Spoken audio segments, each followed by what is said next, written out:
we know what all the things that we need to do net zero cost today. Pretty much, we know what a wind farm costs. We know what it costs to build a power station and that sort of thing.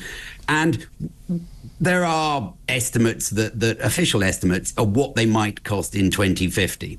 Okay, which obviously they're assuming that they're going to be much lower, and you can go along with that assumption. But the fact is, they're expensive now, and so you can also go and work out how much of these things we need in 2050.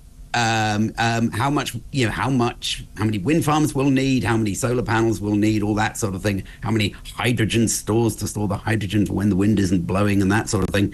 And you can basically add up all the costs, and then you can divide it by the number of households.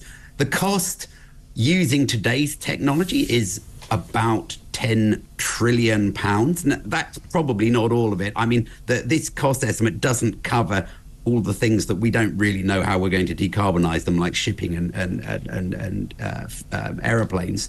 But okay, 10 trillion for the big stuff. So that's over £300,000 per household.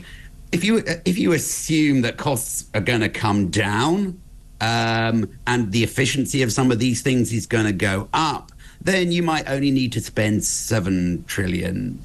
So that's £250,000 per household.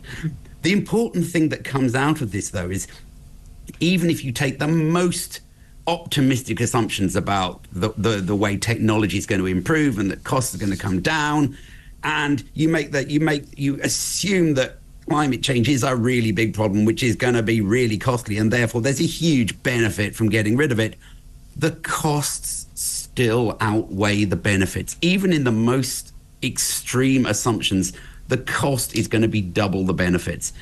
If costs and efficiencies don't change, then the costs outweigh the benefits 10 times over. I mean, it is absolute madness what we're doing now. And I mean, that number of £300,000 per household seems astonishing. It doesn't seem real, does it? But think about this.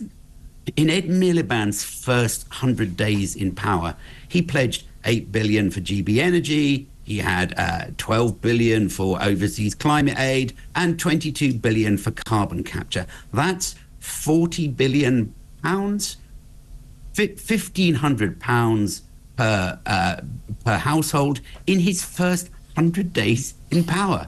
So the idea that he can't get to £300,000 in 30 years is, I'm afraid, you're deluding yourself if you think that's the possibility. He really is out of control. So where do they seem to think they're going to get the money to do this? Is it going to be put on our energy bills? Is it going to be nicked out of other government departments? I mean, how on earth, if it's going to cost that much, will it be afforded? In reality, this is a fantasy. It just isn't going to happen. We don't have that kind of money. So the question is, how far are we going to go down this path before everybody turns around and say, okay, this was a huge mistake? It was quite interesting. There was a debate in the House of Lords yesterday in which a government minister said he thought that the political consensus on climate change and decarbonisation was breaking down. And I think that's right.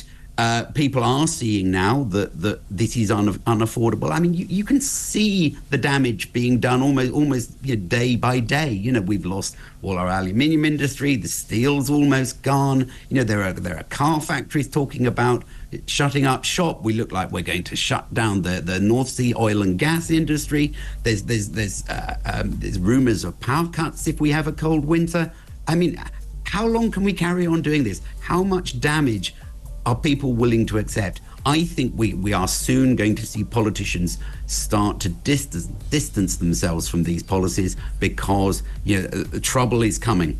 Trouble is coming indeed. The problem is so much has already been done, so much has already been spent. We've already thrown a load of money at this situation. Andrew Montford, thank you ever so much, Director of Net Zero Watch.